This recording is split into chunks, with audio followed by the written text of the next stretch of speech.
We continue the Shiur in Gemara. The Gemara says, it is forbidden to teach Torah to Goyim. This comes from a pasuk in Tehillim.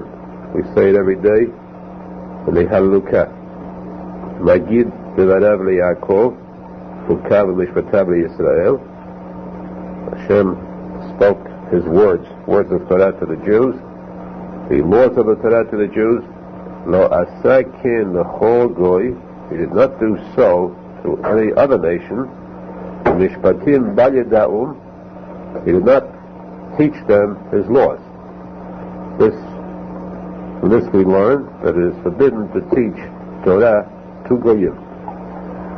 The Zohar HaKadosh says that to teach Torah to Goyim is revealing secrets. Secrets of Torah. Sod is secret. Sod begimatria 70. Kin, Kaf 20, Nun 50 is 70. Lo asa kin l'chol goy. We do not give this kin, this sod, to the Goyim. Secrets of Torah. So that it is a sin to teach Goyim any part of Torah. Any part. Even to teach them Hebrew letters is sinful. Now the question asked by Tosafot, other commentaries is, we find that there is a Gemara which says that a Goy who studies Torah is to be commended. And the Gemara asks this point itself and answers that this refers to that part of Torah which Goyim are responsible for. We, the Jews, have 613 mitzvot of the Torah, which means the entire Torah. The Goyim have only 7 mitzvot in the Torah. Those 7 mitzvot, it would be apparently a mitzvah for them to study. So why do we say here that it is forbidden to teach Torah to Goyim at all? Why shouldn't we say that it's permissible to teach them Torah, at least that part of Torah which they're responsible for, the 7 mitzvot? The answer is that the Gemara says that the Goyim were given 7 mitzvot originally. Now, these 7 mitzvot are the 3 famous ones, the 3 major ones. Believe in Hashem, do not commit murder, do not commit adultery, those 3. The other 4 are not to eat meat that comes from a live animal, not to cut meat off a live animal and eat it before the animal is dead, not to say a disrespectful word against Hashem, not to steal, and not to be a dishonest judge. Those are the 7 mitzvot which Goyim are responsible for. But the Gemara says that these 7 mitzvot, Hashem saw that the Goyim were not obeying, so Hashem released them from these 7 mitzvot. Release them means it is not considered Torah for them. If they obey it, they do not get reward anymore. If they break it, there is punishment. There's no longer reward for them. It is not considered Torah for them. Torah means mitzvot. If you obey it, there's reward. Disobey it, there's punishment. But the Goyim is no longer considered Torah, and therefore there's no reward if they obey it.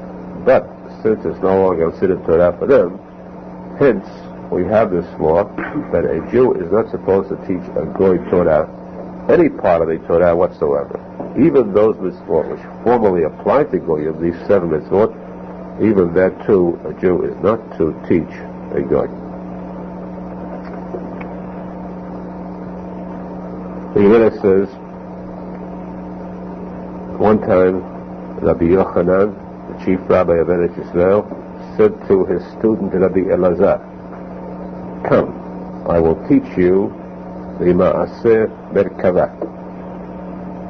It's a very famous term. Ma'aseh Merkava is considered one of the basic items of Kabbalah. Now this is with learning Gemara now, and we notice that this Gemara now deals exclusively with Kabbalah. So there is Kabbalah in the Gemara. There is also the topic of Kabbalah, the study of Kabbalah in Gemara. Now the statement of Kabbalah is the chapter in the prophet Yechezkel, where Yechezkel speaks about a vision that he saw, a vision in heaven of the special angels above who support the Kaviyachol, the throne of Hashem. They carry this throne, and so forth. An unusual heavenly vision spoken by Yechezkel, which he said he saw this vision. To explain this vision, of course, is purely Kabbalah. Today we have little or no idea what it's about. Of course, this is explained in the Zohar Kadosh to a degree. It is further elaborated on by the Arizal, the Kadosh in Kabbalah, but we're dealing now with it in the Gemara. Yochanan said to Rabbi Elazar, "Come, I will teach you this topic of the Maaseh Merkavah." Rabbi Elazar answered, "I am not old enough yet." It requires an aging on the part of a person, to advance himself mentally. I'm not old enough, and I feel not ready for it yet. This seems to bear out what some rabbis of Shulchan say, that a person should not study Kabbalah till he's a certain age, the age of 40, till he's learned for 40 years. The Gemara says further, Rabbi Yochanan was Nistalek, he passed away. Later, Rav Asi, one of Rabbi Yochanan's students, said to Rabbi Elazar, "Now, come, I will teach you the Maaseh Merkavah." Rabbi Elazar replied, "If I would have been Zocher, I would have learned it from Rabbi Yochanan, your rabbi, meaning our rabbi. Too late now. I could have learned it directly from Rabbi Yochanan himself." This is what the Gemara says here.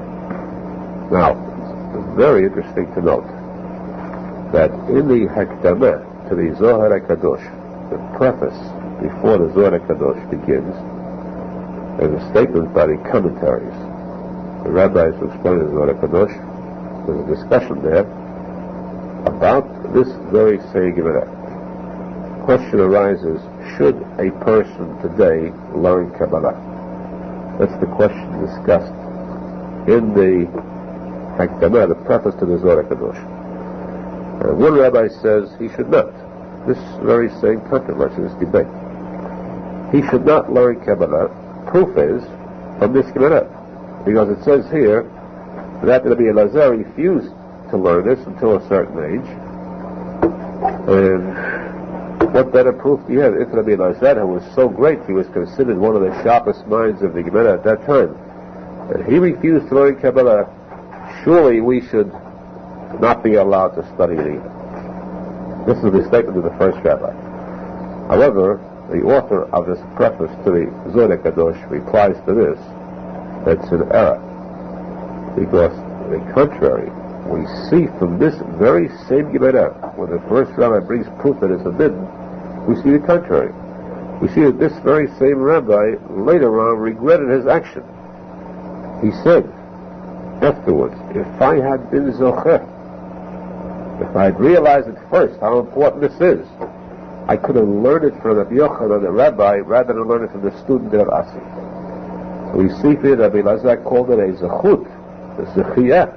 If I had been Zocher, I could have learned Kabbalah from Rabbi Yochanan. This proves definitely that it is a zechut, a zechiyah to learn it. Now, of course, where we say that Kabbalah is forbidden to learn, should be avoided, this means certain heights, certain degrees of Kabbalah, hidden points. There are different levels of Kabbalah. Ones that speak about the lower heavens, and so on. It is the upper heavens where a Jew should not delve into. But beneath that, the regular levels of Kabbalah, lower ones, let's say the world of angels, those surely are a mitzvah for a Jew to study. Not only is he permitted to learn it, it's a mitzvah to study it, depending only upon one item, as the Arizal says. The key to this permit is emunah. If he has firm faith, he may and should learn Kabbalah.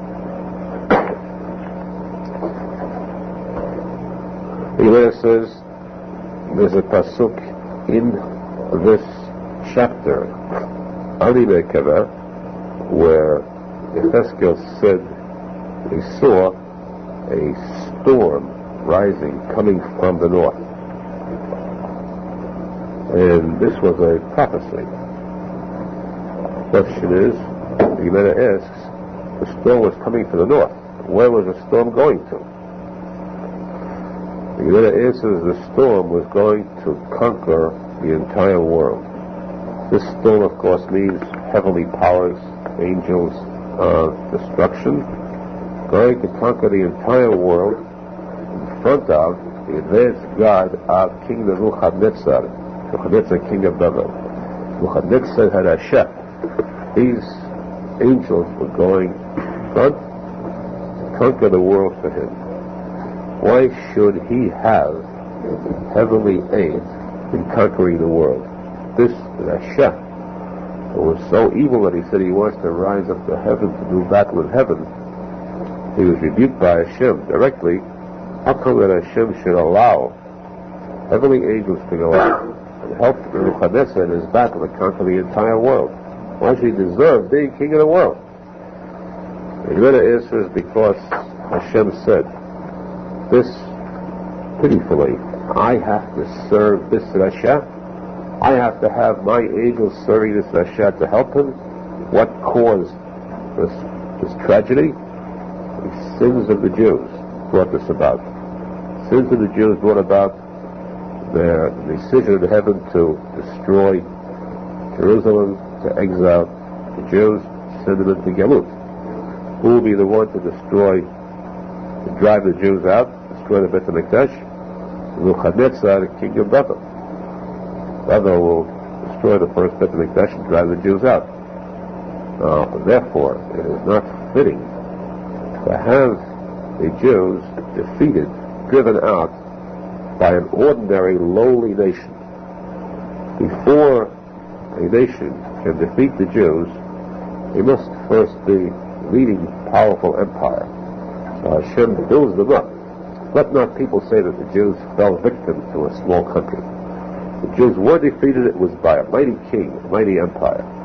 That's why Yaacov Hashem had to send his angels out, conquer the world for Nebuchadnezzar. And at least when he defeats the Jews, they'll say, well, the Jews were brought down by this mighty king, ruler of the world. The Gemara says, when we find a pasuk in the Shirat Hayam, the song of the sea after the Jews left Egypt, dividing of the waters of the Red Sea, the miracle where the Jews were saved, the Egyptians were drowned. We say in this Shira every day, Ashira la Hashem, and we'll sing to Hashem, Ki Ga'o Ga'a. Of course, he is very great. Ga'o Ga'a. Great, double great. Greater than great. This means he is greater than the great. It also comes from the word Ge'avah, which means haughtiness. Haughtier than the haughty. How can we use the word Ge'avah, haughty, about Hashem Kaviyachol? We know that Hashem possesses the quality of anivut, humbleness, from which every person should learn. The answer is Hashem is greater than great, because the Gemara tells us that Hashem created animals, that is, wild animals. Hashem created domesticated animals. Hashem created birds. And Hashem created, of all these, each one has a leader, king. King of the wild animals is the lion. King of the domestic animals is the ox. The king of the birds is the eagle. And therefore, in the Merkavah, the heavenly realm, these are figures in the heavenly realm. Before that carry the Merkavah, in front of Hashem, you have these figures. That's why, of course, it's forbidden for a Jew to have a figurine of any one of these, a lion, an ox, or an eagle. These are considered heavenly figures. Now, these are all kings. The king over these three is man. Person rules over these. He is greater than these kings. He is haughtier than them, greater than them. This is the fourth figure that is forbidden. A person cannot have a statue of a human being. That too is forbidden. These are the four forms that no statue may be kept in a person's home. These are all great. Ge'eh. Hashem is greater than these great. Ya'ol Ge'eh. Greater than them. He rules over them and over the entire creation.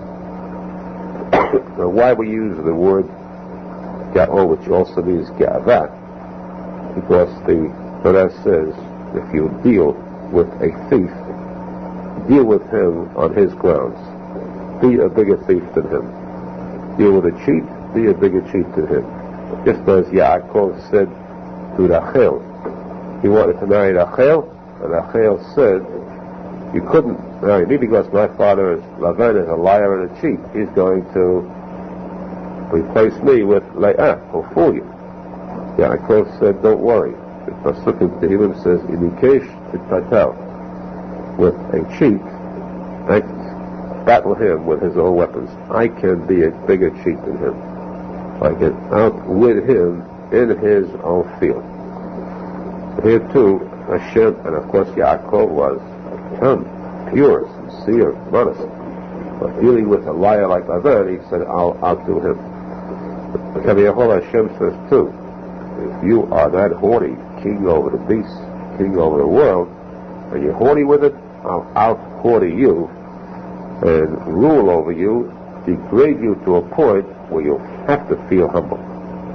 This is the meaning of the words of Hashem, He is greater than all these greats and forces them to learn the meaning of humbleness.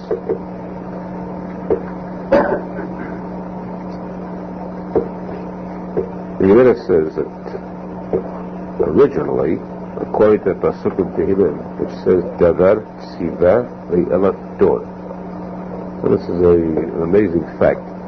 Hashem had decided, had planned originally to give the Torah to the world after 2,000 generations. After 1,000 generations. After 1,000 generations, to give the Torah to the world. To the 1,000th generation. So, what happened? When did the Torah come to the world? In the era of Moshe Rabbeinu. What generation was Moshe Rabbeinu? 26th. From Adam till Noach was 10 generations. Noach till Avraham was 10 more is 20. Avraham till Moshe Rabbeinu was 6. 26th generation. That's when the Torah was given. Just fitting to the name of Hashem. 26th generation. But the original plan was to give it after 1,000 generations. Why this change in plan?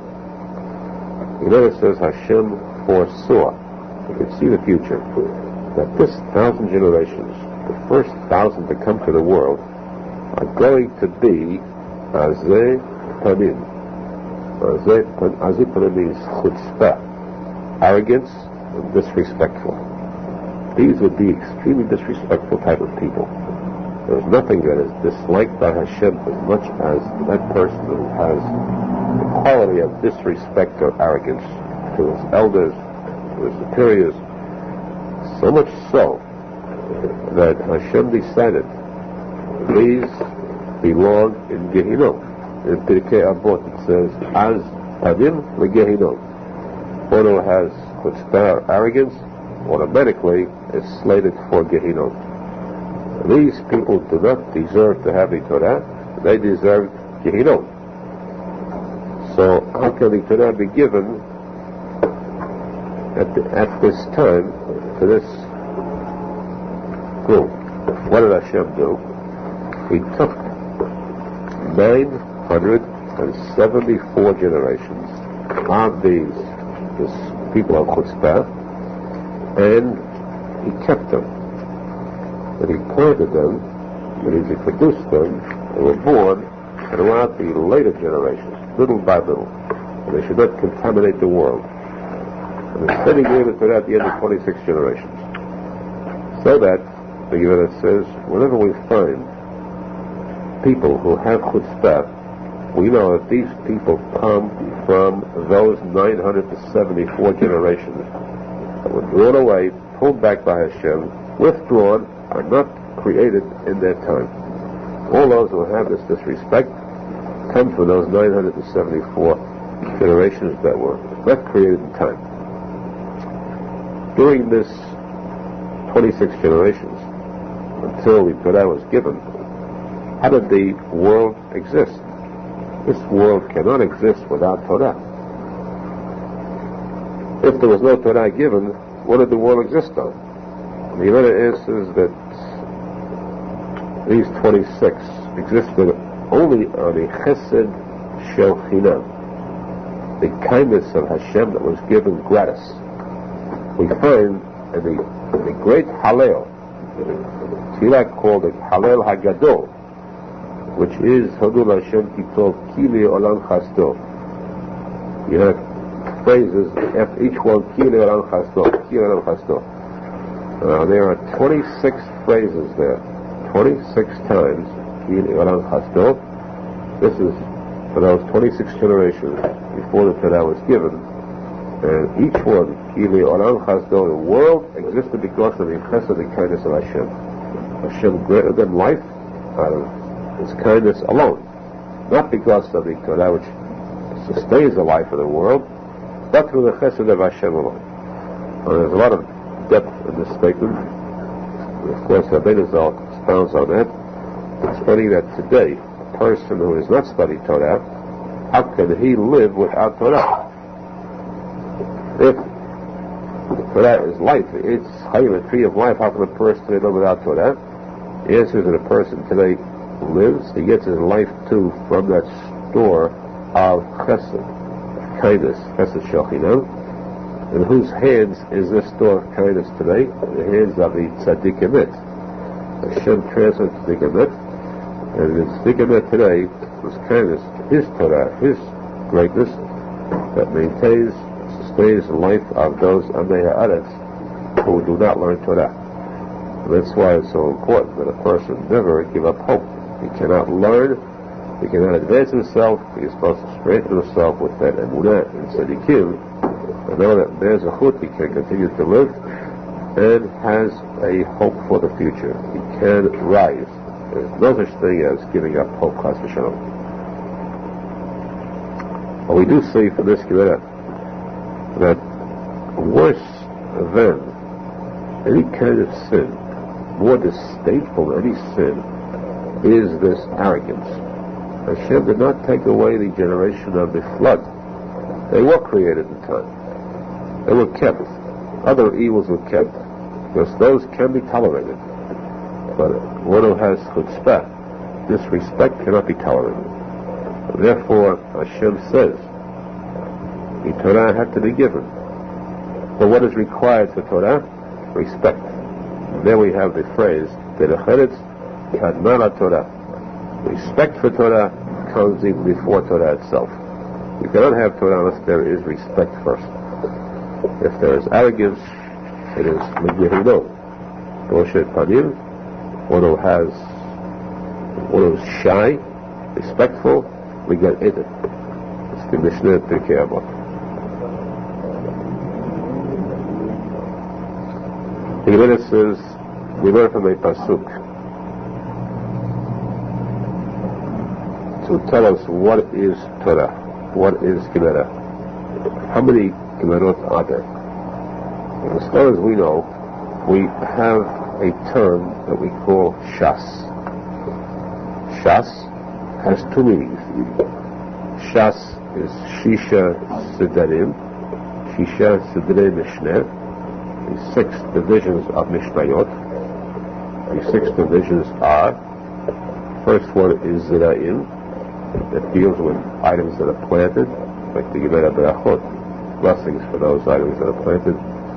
All the laws of Ma'aseh, Terumah, they're given for items that come from the field. Second is called Moed, Moed means holidays, Moadim. All the holidays starting with Shabbat, through all the holidays. This is the second division of Mishnayot. The third is called Nashim. Nashim means dealings with marriages, divorce, kiddushin, anything pertaining to women. The fourth is called Nezikin, which means laws between man and man. Business problems, criminal acts between man and man. That's the fourth division of Mishnayot. Fifth is called Kadashim, which means the sacrifices in the Bet HaMikdash. And the sixth is called Taharot, means the laws of Tum'ah. Persons who can become impure by touching something which is Tameh, and how he goes about purifying himself. These are the 6 divisions of Mishnayot. The Tikuney Zohar gives us this abbreviated as Zaman Nakat. The names are Zaman Nakat, Zaman Zra'im, Moed Nashim, and Nakat, Zikin, Kadashim, Taharot. In these 6 divisions we have Gimarot. Each one of these Mishnayot has Gimarot with it. That is, most of them. Of course, some do not. The first division we have today, all the Gimarot in the first division do not have all the Mishnayot. They don't have Gimarot with them except for one, Berachot. In the last division, Taharot, we have Gimarot only for the Gimarot Nidah. The rest of the Mishnayot we don't have. We have only for the 4 middle ones. In Yerushalmi, we have even less Gimarot. But obviously, there must have been Gimarot that were lost. Every one of these had Gimarot on these Mishnayot. So it seems that we have today a small amount of Gimarot compared to what we once had. Further proof is that we have, for example, the Gimarot Avodah Zarah, one of the Gimarot in the 4th division, the Zikin. Avodah Zarah, the Gemara we have today has 5 chapters. The Gemara states that Avraham Avinu had this Gemara too. This one Gemara had 400 chapters. That means that 395 chapters of Gemara, and that one single Gemara are lost to us. Again, we have 5 divisions of Mishnayot, and the Gemara says that there were either 600 or 700 divisions of Mishnayot. 600 or 700 Mishnayot originally. Imagine what percentage of Torah has been lost. When we say today Shas is Shisha Sedarim, 6 divisions of Mishnayot. Or Shas is Shishim Sefarim, 60 books, 60 Gemara that we have. The 6 divisions are divided into 60 Gemara. This is Shas. We say Gaon means one who is Baki in Shas, because the word Gaon is the Gematria 60. So 60 Gemarot is all we have. When the Gemara says that there were originally 600 or 700 divisions of Mishnayot, imagine how many Gemarot there were. Imagine that all this great Shas we have today is only a tiny fraction of the Gemara which actually existed. How much more there is to learn if that's found. So we don't know that a person today who is a Baki in Shas, even if he is a Gaon today and knows all of Shas, he actually knows only a tiny portion, that is, if he does know it, a tiny portion of the actual amount of Gemara that was given to Moshe Rabbeinu on Sinai. But the question is, though, the question that's not brought here is, what happened to those Gemarot? What happened to the rest of this Torah? This question is not brought here. The question is brought in the Sefer dealing with a certain big tzadik who lived in the time of Rabbi Arizal. The Maggid, the famous Maggid, Tzavitzer, lived in the time of Rabbi Arizal, asked this question. He was a big tzadik and he had 10,000 Chassidim, 10,000 students who followed him. He went from one tzaddik to the next asking this question.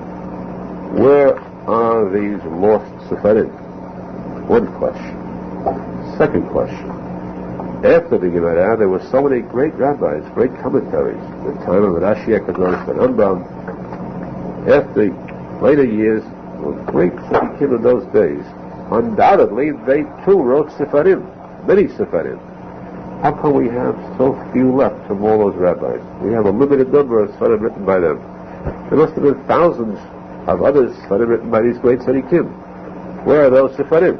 Why have they disappeared together with all those who were not before? What is the secret of their disappearance, their absence? He asked this question throughout. He could not get an answer, a satisfactory answer. No tzadik gave him a satisfactory answer. And this question remained in his mind, uppermost in his mind, and it haunted him. One day he came to Rabbi Arizal, and visiting, and he sat in at a shiur Rabbi Arizal was giving. And to his shock, Rabbi Arizal brought up this question, as though he could read his mind. He brought up this question. He was overjoyed that Rabbi Arizal could at least bring out this painful point. But he waited with excitement, anticipation to see if Rabbi Arizal could answer this question. And then he was overawed when he heard the answer for the first time in his life. He went back to his city, removed his robes, and said, henceforth, I am no longer a rabbi over 10,000 students, over one student. Henceforth, I am a student. Rabbi Arizal is my rabbi, I become a student. If anyone wants to follow me, come with me to my rabbi. Though he was far advanced in years, much older than Rabbi Arizal, still, he adopted Rabbi Arizal as his rabbi, and Ashrei Lo, how fortunate he was to be Zocher, that he was accepted as a close official student by Rabbi Arizal.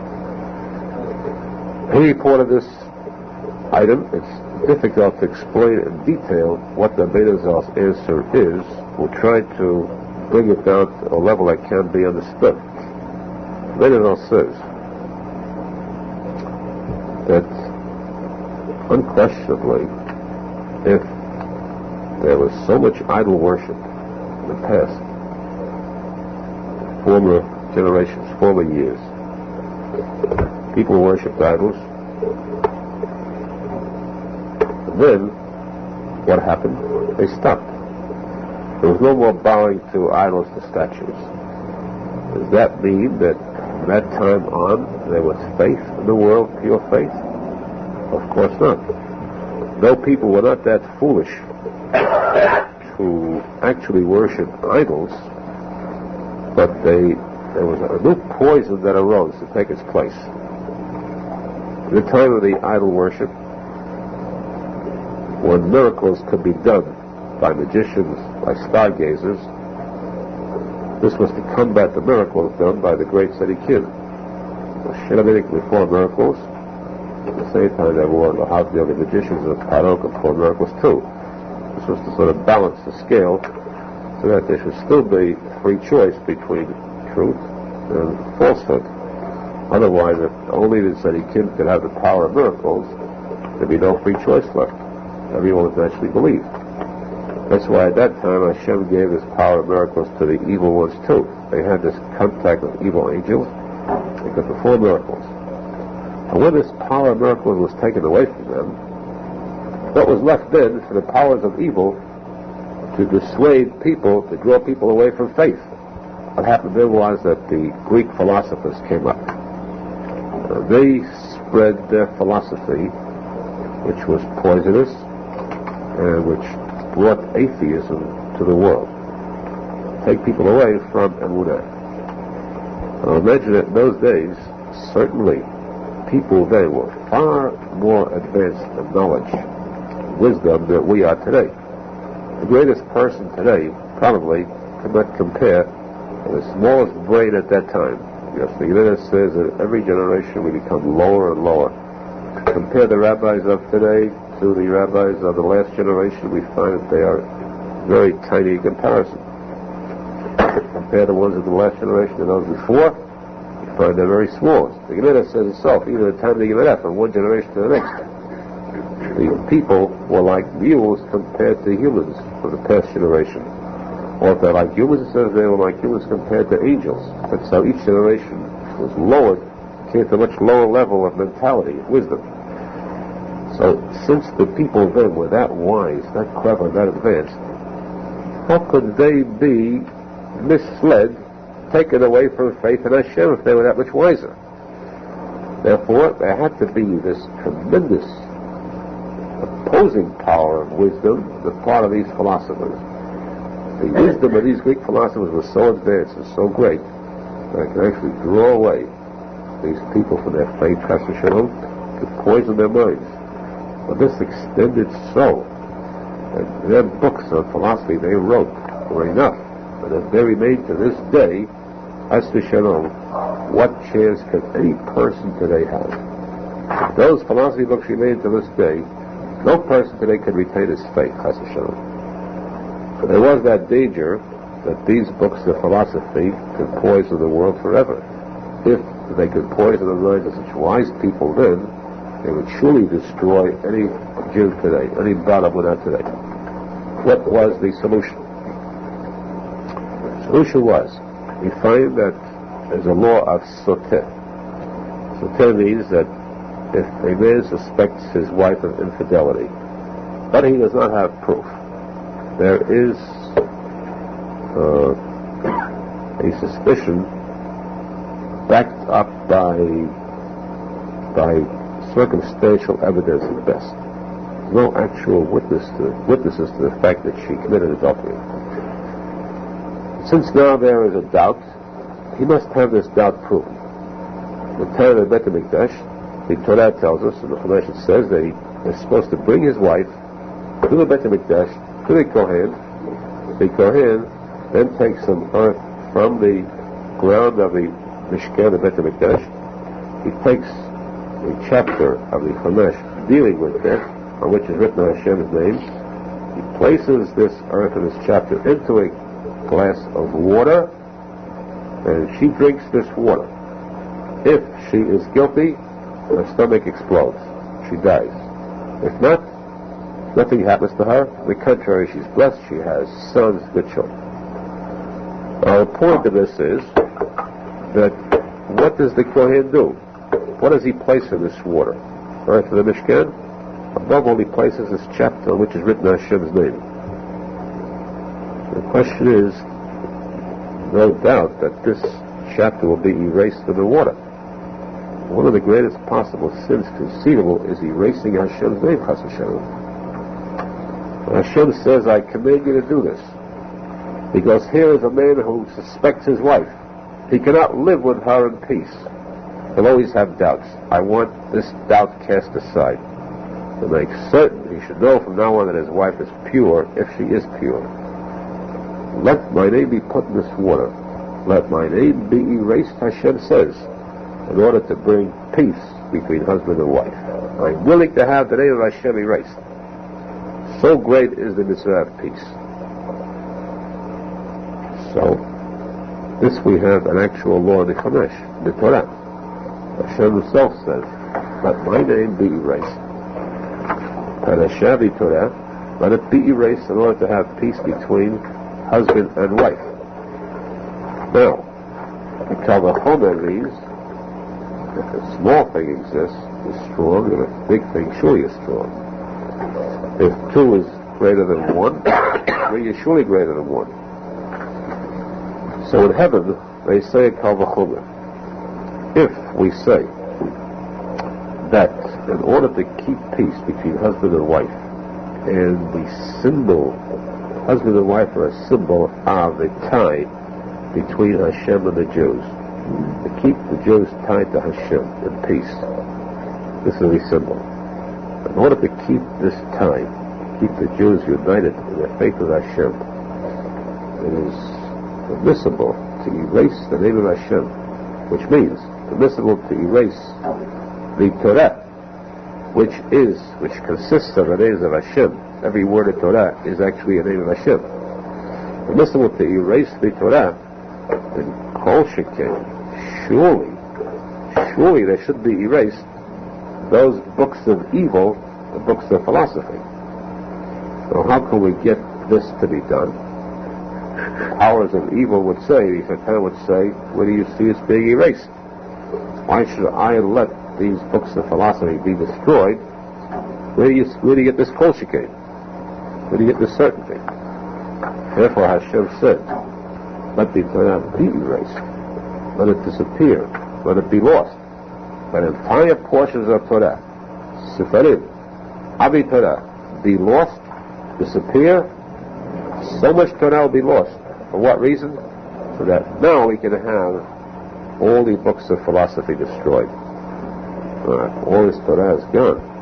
So many Sefarim of Torah are gone. Then surely the books of philosophy too should be gone and destroyed. It is because of this, because of the fact that these sections of Torah are gone, disappeared, that it was able to come about the disappearance of all those thousands of books of philosophy, books of poison, written by those Greek philosophers, which disappeared from the face of the earth too, and which is our salvation today, which Jews today can exist in Emunah.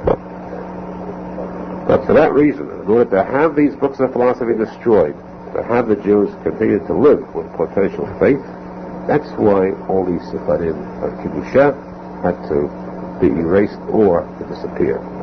This is the secret reason why we find so many divisions of Torah are gone today. What reason is there for it? For this very same reason. Save us today from all those possible books that could have been in existence, which could have destroyed the minds of every Jew today, Chas v'shalom. These Sefarim are gone because it's the will of Hashem. Take these Sefarim out in order to keep peace between husband and wife, meaning between the Jews and Hashem. Peace meaning perfect, solid faith. And for this, we see again the meaning of the sentence in Talmud. Pasuk says, "Kol mitzvotecha emunah." All the mitzvot of Hashem are emunah. They are faith, or they are based upon faith. The 613 mitzvot of the Torah are the 613 principles of faith. It is impossible for a person to obey any one of these 613 mitzvot unless he has complete faith. The basis of Torah is faith. You cannot build unless you have a foundation. The yesod, the foundation, is faith. And this goes for everyone. Even when we say that it's tzadik himself is the yesod olam. Tzadik yesod olam. Tzadik is the foundation of the world, the universe. Tzadik too. What constitutes a tzadik? What gives a tzadik life? The pasuk says tzadik be'emunato yichyeh. Tzadik himself lives, flourishes through his emunah. And be'emunato, he flourishes through emunah, be'emunato, emunah in him. Emunah in tzadik gives life to every Jew. So we find that in all, above all, everything, even the Torah itself, is based upon faith. In order to strengthen this faith, no matter whatever is necessary, even if at times there has to be chas v'shalom, a deviation from Torah to keep this faith solid, it too is necessary and is brought about. So the main item then is faith, emunah in Hashem, emunah in the tzadikim, emunah in the Torah. With this, the person will be zochet to yichyeh. He will live in this world and in olam haba, and is swiftly zochet to see the binyan Beit HaMikdash, via Mashiach Tzidkenu, v'mehera b'yameinu, amen v'yamen.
to continue the Shiurim Gemara. We were speaking about a topic called Ma'aseh Merkava, which means the vision of the heavenly spheres seen by Yechezkel the prophet. A topic which is so deep in Kabbalah that the Gemara says no person is allowed to study this unless he is a deep chacham, very wise and very learned. The other parts of Kabbalah, of course, lower than that, is permissible to be studied by everyone who has the proper degree of emunah, faith in this being the chachmat emet, wisdom of truth. And the Gemara says that one time Rabbi Yochanan ben Zakkai was riding on a mule. Let's place this again. Rabbi Yochanan ben Zakkai was one of the top students of Hillel the Elder. Rabbi Yochanan ben Zakkai was the chief rabbi of the Sanhedrin. He had 5 students, his main 5 students, and in Tiberias, in front of the grave of the Rambam, there you have Rabbi Yochanan ben Zakkai's grave and his 5 students. His 5 students were Rabbi Eliezer HaGadol, the great Rabbi Eliezer, the rabbi of Rabbi Akiva, Rabbi Yehoshua ben Hanania, Rabbi Shimon, Rabbi Yossi Kohen, and Rabbi Elazar ben Arach. Now these 5 students, there is a debate in Pirkei Avot as to which one of these 5 was the greatest. One says that Rabbi Eliezer HaGadol was the greatest. Yochanan ben Zakkai said that if you took all the rabbis of the Gemara and put them on a scale, and put Rabbi Eliezer HaGadol opposite them, he would outweigh all of them in greatness and wisdom. The other rabbi says that if you put all the rabbis on a scale, include Rabbi Eliezer HaGadol, on the other side you put Rabbi Elazar ben Arach, he would outshine all of them. This was the debate. This story deals with Rabbi Yochanan ben Zakkai, who was riding along on a mule with his student Rabbi Elazar ben Arach. Now, to remind you again about Rabbi Elazar ben Arach, despite his greatness, we learned in the Gemara a story about where there is a certain place, a certain portion of territory, a city that's called Chagiga and Yumsim. There are certain wines there and waters that are so tempting that a person who drinks that is drawn away from the spiritual and drawn into the ta'avot, the material desires. One day Rabbi Elazar ben Arach came to that city. That is the city, the Gemara says, that drew away the 10 tribes, destroyed the 10 tribes, took them away from their attachment to Torah and Mitzvot. And the Gemara warns a person to stay away from that. Rabbi Elazar ben Arach came to that city, he drank from those waters, and the Gemara says that he forgot his learning. He forgot the Torah he had learned. When he returned, he was tested. His knowledge was tested. They asked him to read not a difficult passage in Gemara or depth, but a pasuk in the Chumash, just simply to read it. The pasuk was HaChodesh Hazeh Lachem, the first mitzvah that Hashem gave to the Jews, mitzvah at Pesach. HaChodesh Hazeh Lachem means this month is for you, the month of Nisan, in which you're having Korban Pesach. Those 3 words, HaChodesh Hazeh Lachem, he read as HaCharesh Hayaliban. He changed every one of the 3 words, as though he could not even read those 3 words. The Gemara says that the rabbis prayed for him, and his knowledge was returned, was restored. We pointed out then, that Arizal says that this is not to be mistaken for so great a loss that he couldn't even read. Because note that when he changed those 3 words, he didn't change it into words that were meaningless. He changed it into words that had a meaning. Charei Shayerivan means that the heart became deafened, stuffed where it could not absorb. And there was depth in this change too. He changed one letter in each word. And as I said, that it seems clearly the three letters that we change comprise the word Rabbi, to show that a person who leaves his rabbi will forget his learning. His heart becomes stuffed, filled with the wrong type of desires, and he will lose his knowledge of Torah. But it proves that the Elazar ben Arach was very sharp at the time, and he brought this message back with him. This story pertains to, this took place after he came back. Even it says that Rabbi Yochanan ben Zakkai, chief rabbi, was riding on a mule, and with him was Rabbi Elazar ben Arach, who was riding along slightly behind him. Elazar ben Arach said to Rabbi Yochanan ben Zakkai, Rabbi, teach me something, a chapter, about the Ma'aseh Merkava, about the heavenly secrets of the vision of Yechezkel the prophet.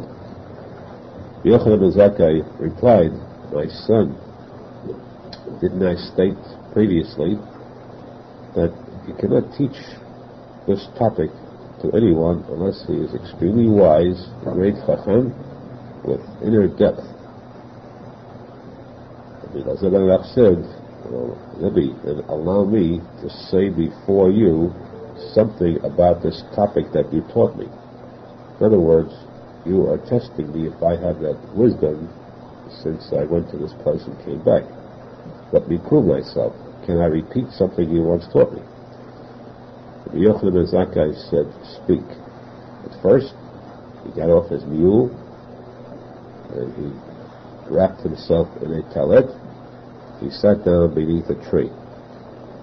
Elazar ben Arach asked him, Rabbi, why did you get down from your mule? Yochanan ben Zakkai replied, because of the fact that you are about to speak of this heavenly topic. The Shekhinah is with us, and there are a host of angels accompanying us. How can I be sitting on a mule at that time? Immediately, Elazar ben Arach began to speak a Drush on this topic. A heavenly fire came down and surrounded the trees around them, and all the trees began to sing forth praises to Hashem.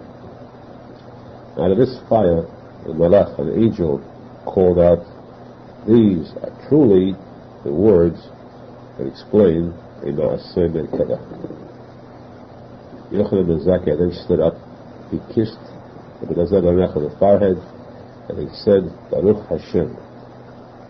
Blessed is Hashem who has given a son, a child, to Avraham Avinu, who knows and understands to expound on the Ma'aseh Merkava like Rabbi Elazar ben Arach. There are some who know how to lecture, but can speak well, but they do not follow up their own teachings. They're not tzadikim. There are some who are tzadikim, but cannot speak or teach well. But you can both speak well, and you are a tzadik too. This story was later told to Rabbi Yehoshua and Rabbi Yossi, two other students of Rabbi Yochanan ben Zakkai. Rabbi Yehoshua ben Hananiah, of course, was known as the Hakimah de Yehudei, the wisest of all the rabbis. So he was the one who went into this debate with the 60 philosophers of Athens. He outwitted them. They were told about this, and Yeshua said, we too shall lecture on the Ma'aseh Merkava. They stopped, and Yeshua started to speak on this. This was in the middle of the day, middle of a summer day, when the sun was shining its brightest. Suddenly the sky became filled with clouds. In the clouds there appeared the symbol of the rainbow, a sign like the rainbow. And angels in heaven gathered around to listen to the Ma'aseh Merkava with a simcha, just as people gather around the orchestra playing in honor of a chatan and kala with such simcha. Rabbi Yossi went and told this to Rabbi Yochanan ben Zakkai, what he had seen and heard. Yochanan ben Zakkai said, Ashrei lachem, Ashrei, blessed are you. And fortunate are those who gave birth to you. Fortunate are my eyes that see such things. And I want to inform you that in my dream I saw all of us standing around Mount Sinai, and a voice came from heaven and said to us, come up here, ascend to this point. In heaven there are very great palaces awaiting you. You, your students, and your students are invited to be in the front lines before the Shekhinah in heaven. So great is the pleasure in heaven when the study of Kabbalah is learned and taught properly.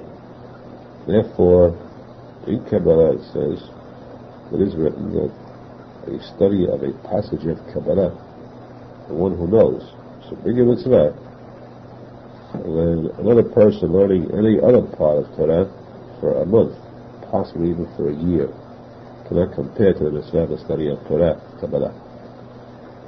So we go back to one point. It's important to mention this. We said that the Yeshua began to lecture a story of the Maaseh on the topic of the Maaseh and Kaveh. The sun was shining brightly, clouds gathered, and then a sort of rainbow, sign of a rainbow appeared. And we know, the Gemara says that the rainbow was declared by Hashem as a bad sign. After the flood that destroyed the world, Hashem made the rainbow as a sign of a treaty. It's a posek in Chumash. Hashem said, I placed the rainbow in the sky now as a treaty, an agreement, that I will never again destroy the world. Though the world may be evil as in the time of the flood. Which means, the Gemara says, that when we see the rainbow in the sky, it means the world is evil. The world would have been destroyed. The rainbow shows us that it's only because of Hashem's promise it does not destroy the world, though it is evil. That means that the rainbow is a bad sign.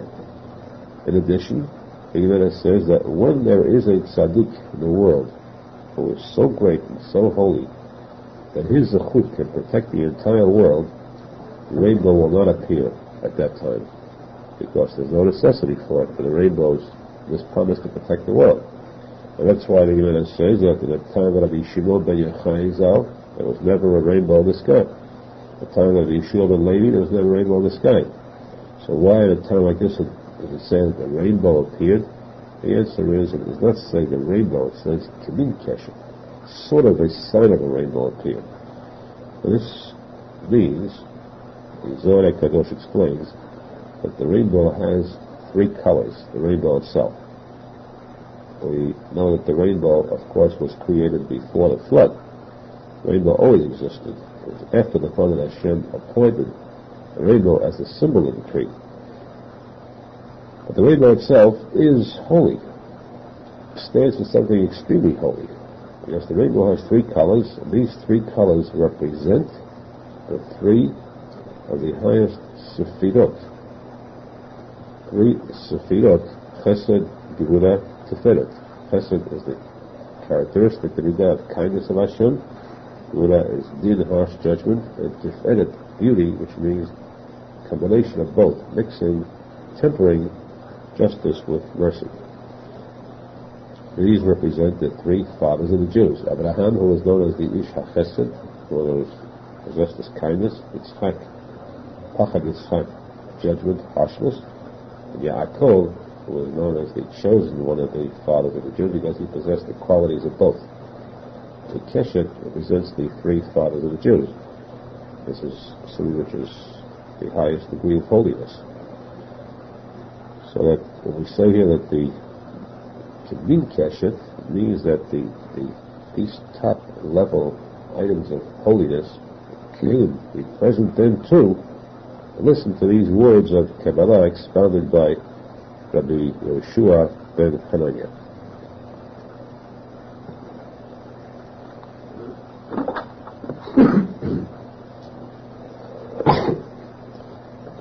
to one of the amazing stories in Gemara, about which there is a tremendous amount of discussion generally, and about which, of course, the Zohar HaKadosh goes into in fine detail, all the books of Kabbalah. The Arizal speaks about it at length too. We cannot go into the many detailed facets. It is enough for us to just take the simple story itself, which in itself possesses a lot of depth. But the wording, I think the Gemara tells it to us, we must take with a fine, pure degree of emunah. The exact wording is, the Gemara says that there were 4 great tzadikim, 4 rabbis, colleagues, who entered into the garden. The wording is, Nechisu lepardes. A pardes is an orchard or a garden. Now, these 4 were Rabbi Akiva, Ben Azai, Ben Zoma, and Rabbi Elisha ben Avuya, who was known later as Acher, the rabbi of Rabbi Meir Balanes. When we say these 4 entered into this garden, we are speaking about the garden of heaven, entering to the highest of the heavens. These 4, every rabbi could visit heaven. And this Pardes represents the highest, or the upper levels of heaven, where very few can enter into.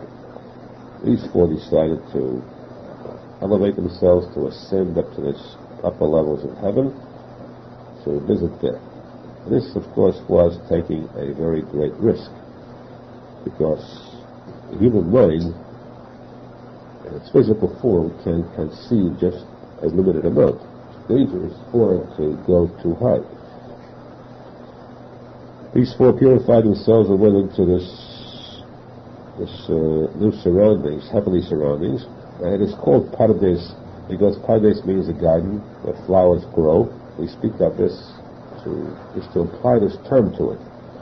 Generally, we use the word Pardes throughout as the 4, Pardes is 4 letters, Pe, Resh, Dalet, Samach, the 4 types of study of Torah. The Chumash, for example, the Torah itself, can be studied in 4 ways. The Pe stands for Pshat, which means the simple translation, as we read it. The Resh stands for Remez. Remez means the hints that can be found more deeply. The Dalet is Derush, it's expounding on it much more depth. The Samach stands for Sod, or secret. The secrets of Kabbalah that are hidden in the Torah. They cannot be seen by the eye, they must be revealed by the deeper secrets of Kabbalah. So they ascended Pardes up to the highest elevation. The question is, of course, how did they enter into this heaven? Was it done physically? Not physically, but did they actually go there? The physical being, of course, cannot rise up to heaven.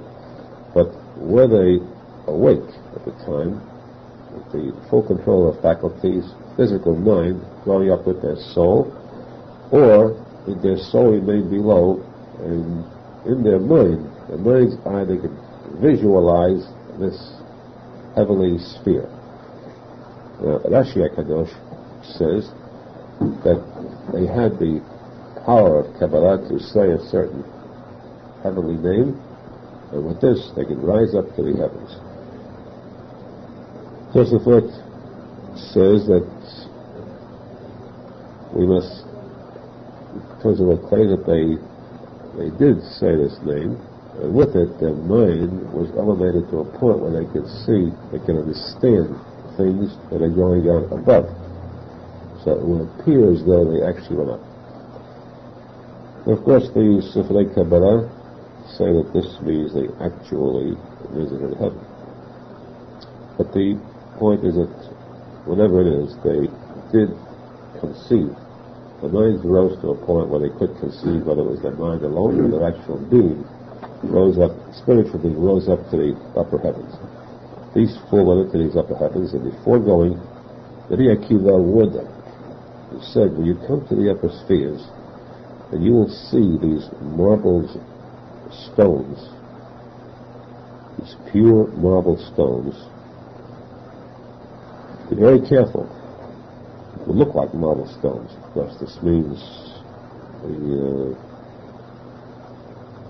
this represents certain heavenly words, or heavenly concepts, and what you will see will appear like water. Be careful not to say water, water, because in heaven they cannot tolerate one who speaks a lie. It will appear like water, but there is no actual water in heaven. So let's say water, water.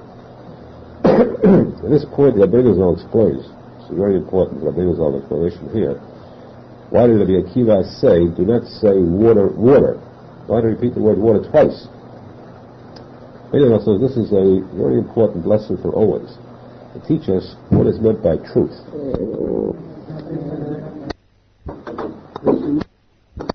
It is always one. The truth is always one. As we say, Hashem Elokechem Emet, Hashem is one, the truth is one. There cannot be more than one for the truth.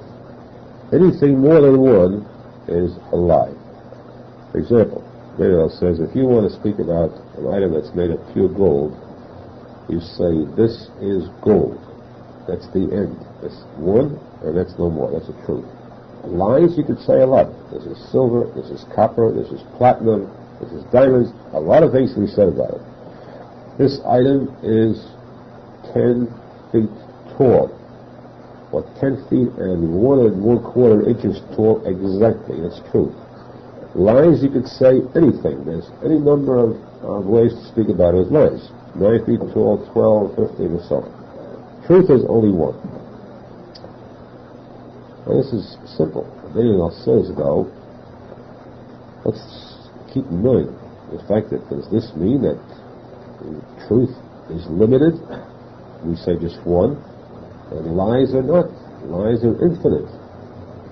And infinity certainly is superior to something which is limited. Would that mean that a lie is greater than the truth by the sheer force of numbers? That lies are infinite? Arizal says, definitely not so. Lies are not infinite. Infinity can apply only to Kedusha. Now, to show that lies are not infinite, as an example again, as the Gemara says, that a person could never tell a lie that can be called a lie, an attempt to be believed, unless he taints it with a bit of truth.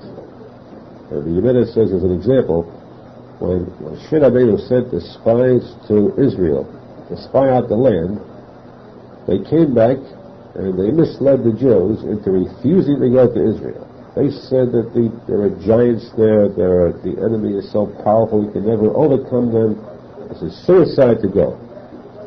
They drew the Jews away from the desire to go to Israel. They revolted against Moshe Rabbeinu. The penalty was that every one of the Jews, then over 20, was killed, died in the desert during those 40 years in the desert. Well, the question is, the Gemara says, how were they believed? By lying? Of course not. It's impossible to be believed when telling a lie unless you taint it with truth. Therefore, they started off by telling them, the land is wonderful. The fruit there is far superior and more delicious than anything we've ever seen elsewhere. But the people there are impossible to conquer. So once they painted a little truth over it, a lie could then be accepted by others. They could fool others. As a simple example, Arizal says, if you want to sell something and cheat someone, you cannot take a piece of wood and sell it to a person and say, this is pure gold. They'll never buy it. It's impossible. So it's not considered a lie. It's considered a foolish statement. What then? If you want to sell this piece of wood, the person who wants to cheat will paint the top gold. He will plate this wood or stone, plate it with gold, and then lie about it and say this is solid gold. And then he could get away with the lie because it has a touch of truth to it. Which means then that lies too are limited. They're not infinite. There is a limit to what the extent of lying also. There must be a touch of truth also. But, again, truth is one, echad, and lies are many. And this is what Rabbi Akiva hinted at when he said, do not say water, water. Meaning, more than one, this is lies. And even lies cannot be tolerated in heaven. Now the Gemara says the four entered into the heavenly spheres, rose up, and something happened to them. But as I looked, there are certain places in heaven that you cannot look at. You cannot see, because the pasuk says, Hashem says, a person during his lifetime can see only a limited amount. A person looks at things that are too high for him, this means death. Just like the parents of Shimshon. When the angel came to them to notify them that she's going to have a son, Shimshon, who would help the Jews, Shimshon's father said, we have seen an angel, we must die. Because our eyes have seen a heavenly form. And the Torah says, Kilo Yorani Hadam B'chai, no person to see me and live. He told him, Shimshon's mother, who was greater than his father, holy, said to him, if Hashem wanted to kill us, he would not have sent us an angel to see and notifies of his news. We'll have a son who will help the Jews. This is not made to kill us, to bring life. But that's an angel. And higher above that, the Shekhinah, the Spirit of Hashem, no person can see it during his lifetime. And as I was so thrilled, entranced by what he saw, that his soul refused to leave, and it touched itself to this high level of Kedusha and holiness, and refused to go back to the body. So therefore, in effect, the Gemara says that Arizal looked, and he passed away. This caused his passing. Not that it was a punishment, it was just that he didn't want to remain alive anymore. He wanted to remain there. Ben Zoma was not that fortunate. He looked too high, and he did not pass away. His mind was affected to a degree. Now, this is the dangerous statement which some people deliberately mislead themselves or try to mislead others when they say, see, you cannot study things that are too deep, too high, Kabbalah, because this makes a person insane. It affects his mind. Here you see the Gemara tells about the Zomar who went too high mentally, and his mind became affected. Well, actually, this does not pertain to people today who try to study Kabbalah, because no person today can learn something that is that deep that will, a Kedusha will affect his mind. No person can rise up to this level where his mind can be affected. So this does not pertain at all to today's topic of Kabbalah. Besides, another point of warning. When we say Ben Zuma's mind was affected, does not mean that he lost his senses. Because we see further, the Gemara warns about that. His mind was affected to a degree. But he retained his greatness even in learning, as we'll see later. Why? Because his intentions were good. Third, Rabbi Akiva was the only one who entered into this so-called garden, and he left in peace, safely. He achieved this great status and left in peace, perfection. Fourth, Aharon cut the flowers there, which means that what he was affected by completely the wrong way. Cut the flowers means he cut off himself. He cut himself off from faith. He actually lost his faith by what he saw. What did Aharon see? He saw the chief of the angels, and he was misled into thinking that this was Hashem. And so he lost his faith on Hashem Echad, and therefore he was so poisoned that the immediate decision in heaven was, while Aharon was there, to state that Aharon has lost his chance to get to Gan Eden, he has lost his mitzvot, he is destroyed. But of course he did come back. He came down as one who had lost his faith, as an atheist. Well, we first return to the case of Ben Zoma. Interesting point. And he said Ben Zoma's mind was slightly affected. The rabbis tested Ben Zoma. His mind was affected. Let's see how sharp his mind is. We'll ask him some deep questions. First question they asked, what is the law as far as sterilizing, not sterilizing, but making sterile a dog, castrate, to destroy its ability to give birth? And we know that it is forbidden for a person to have an operation that would make him sterile, him or her, man or woman. And that says that a person cannot be made sterile, and you cannot do it to an animal either. But this is said in the parasha that speaks about sacrifices in the Holy Temple, which would imply that we're speaking about kosher animals only. They asked Ben Zoma, what do you say about a dog? A dog is not a kosher animal. Are you allowed to destroy the organ of birth in a dog, to make a dog sterile? And Zoma answered, where do we learn this pasuk of we're forbidding this act? Will be artzechem lo tasu. In your land, the goyim do this. In your land, you should not do it. It says in your land, everything in your land, kosher or unkosher, any living being in your land, it is forbidden to destroy their ability to give birth. This, of course, is the law. But this was a deep question to find the origin of a point that would prove that everything cannot, no item, no living being can be affected by the human method. This was proven by Ben Zoma. This was not sufficient. I asked Ben Zoma a second question. Again, a difficult question for them. And I asked him to solve it. We know that a Kohen cannot marry a divorcee. Why? Because a Kohen is pure. He's got to have a woman who also is pure. Now, the divorcee was already married. There is something wrong with a divorcee, which is not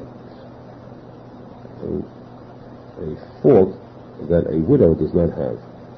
Divorcee is one who has a husband, whose husband divorced her, and she can still have her mind on that one who is alive.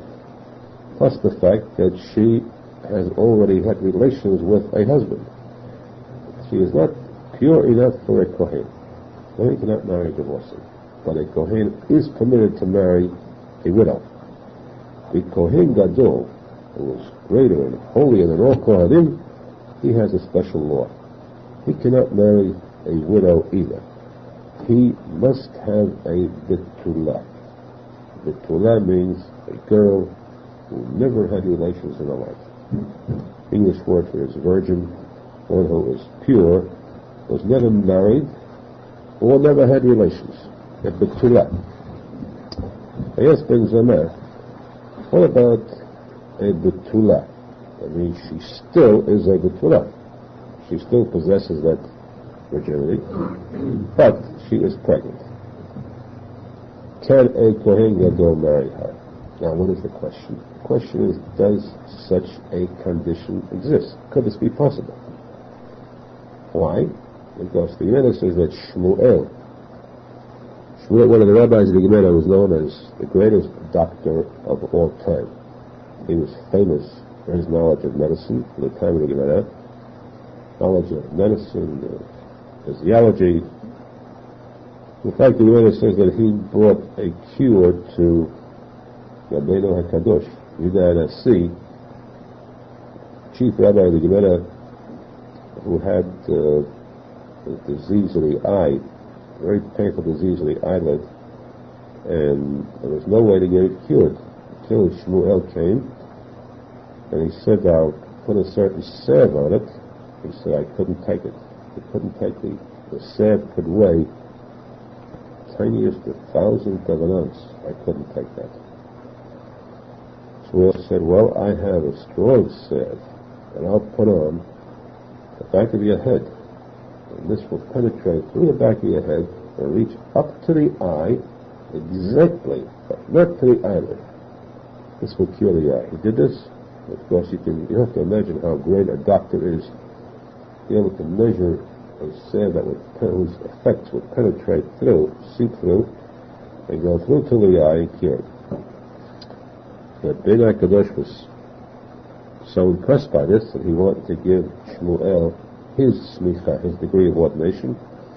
And Shmuel said, you cannot give it to me because I have seen the book written by Adam Harishon, Adam, who wrote the future of all generations, the leaders of all generations. Adam Harishon wrote in this sefer that Shmuel will never get smicha. He will cure Rabbeinu HaKadosh, but he will not be able to get smicha, so there's no sense in even trying. He then tells many other cases about Shmuel's ability to cure, his vast knowledge of medicine, undoubtedly far superior to today's doctors, if we can call them doctors. Now, Shmuel's knowledge of the human body was such that Shmuel said it is possible, very rarely so, only by extraordinary expert, it is possible for a woman to have relations and actually become pregnant without breaking the virginity. Such a thing is possible, but it takes an unusual amount of knowledge on the part of the man. Now, in case a woman, let's say a betula, is pregnant, and she is a betula. In other words, how do we get that? The Kohen Gadol married her. And then he found that she was truly a betula. Yet he also found that she was pregnant. So 2 weeks after that she was in the third month. So she was a betula, she had not fooled him, and she was pregnant. And the question now is, may he continue to live with her or not? In other words, is this considered having had relations, although she is a betula or not? Ben Zoma answered, in this case, the Kohen Gadol may continue to be her. Why? Because this betula did not have relations. We are not concerned about the possibility of a person who has that much knowledge, and he can make a betula pregnant without breaking the betulin. What then? We say, most probably, most chances are, that she became pregnant through artificial insemination, which did not destroy her betulin. Now, since artificial insemination is not considered relations, she is still considered a betula, and she is permissible for the Kohen Gadol to retain as a wife. This was the answer of Ben Zomer. The Yemen's answer was very deep, and this certainly proved the deep wisdom and knowledge of Ben Zomer, that after his mind had become affected to a degree, by having seen something that was so deep and so high, he still was superior knowledge to most of the rabbis of the Yemen. The Yemen says that one time, Yeshua was standing near the area of the Beit HaMikdash, and Ben Zoma passed, and as Ben Zoma was there, and he did not stand up for Rabbi Yeshua. Rabbi Yeshua was the elder, Ben Zoma was younger, and he did not stand up for him. Now, this is not an ordinary crime. Not standing up for a rabbi, especially Rabbi Yeshua, who was one of the chief rabbis then, is considered a crime that is so serious, it's tantamount to disbelief in Hashem to that extent, because the Gemara tells us that the fear of Hashem respect for Hashem, the respect for a rabbi must be equal. And that is shown by standing up just as you stand up for a Sefer Torah. If it's not alive, surely you have to stand up for a living Torah, she's a rabbi. Yeshua said to Ben Zomer, from where to where? Where are you coming from? Where are you going to? You're so occupied that you don't see me? You didn't stand up? But he wanted kavod for himself. He wanted to stop Ben Zomer and teach him to avoid getting into a sin of this magnitude. He asked from where to where, meaning Ben Zomer, remind yourself what the Mishnah says in Pirkei Avot, the selected words of the fathers. And a Jew should always remind himself from where and to where. From where did you come?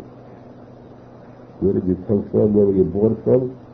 Don't have any conceit, haughtiness. You came from a drop that's filthy. This is where a human being comes from. What is your origin? The lowest form of filth. Where are you going to? You're going to the grave where the worms will eat you and destroy you.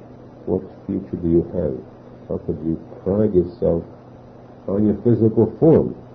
This is simply a person who thinks that he has looks extraordinarily handsome, prides himself on his eyes, on his hair, sees himself physically, but you should know where this came from and where it's going to. This is going back to dust. This will teach a person humbleness, humility. This is what he said to Ben Zomer. Why don't you stop and think a moment where you really are? And this would give you that necessary humbleness to show proper respect to others. Ben Zomer said, sorry, my mind was on something so deep I couldn't see around me. I was thinking about that which I had seen in heaven. I was rationalizing these deep points, the topic of creation of the world, the heavenly world, and that's why I could not see. This was not done intentionally to avoid getting up here. This answer, of course, was accepted. And he later says that Aharon, the fourth one, Aharon, was unsuccessful. He turned evil when he saw this angel in heaven who appeared before him as though he was sitting in heaven and writing down the mitzvot of the Jews. And in front of his eyes, to disprove, even though he turned evil, to disprove it, this angel was taken quickly, grasped, and given 60 fiery lashes to show this was only an angel. But at the same time, he was told his zechut, his mitzvot are erased, and a heavenly voice came out and said, all sinners return to Hashem, except Acher. Only Acher cannot return to Hashem. His Teshuva is not accepted. Acher said, if that's the case, since I'm being driven out of Eden, no chance for it, let me at least go down to earth and have my fun, live while I can. Chas v'shalom. The Yemena shows what a fallacy this was. How wrong this theory is on the part of the Rishaim. Because no person can say, live while you can. Even that person, even if Chas v'shalom a person is assured of not having that entity going to Gehinnom, he has still not reached bottom. He can do worse things that can take him to a place where he'd wish he was up on the level of Gehinnom before he started to go down. So bad are the differences in the levels of Gehinnom themselves. Above all, Ein Hashem should never say that, because Ein Hashem should never say all is lost. Never is hope lost for a person while he is alive. There's always an opening for Teshuva. Even in the case of Acher, this was his test. You must do Teshuva. We're going to test you to make it more difficult for you by having a voice in heaven tell you that there is no chance of Teshuva. But if you really want, nothing can stop you from doing Teshuva. That's the zechut of Teshuva that is so great. Arizal taught, never should a Jew lose hope. because Hashem will take back everyone who wants to come back to Hashem. In the Zechut of Teshuva especially, where we see the return of the Jews through our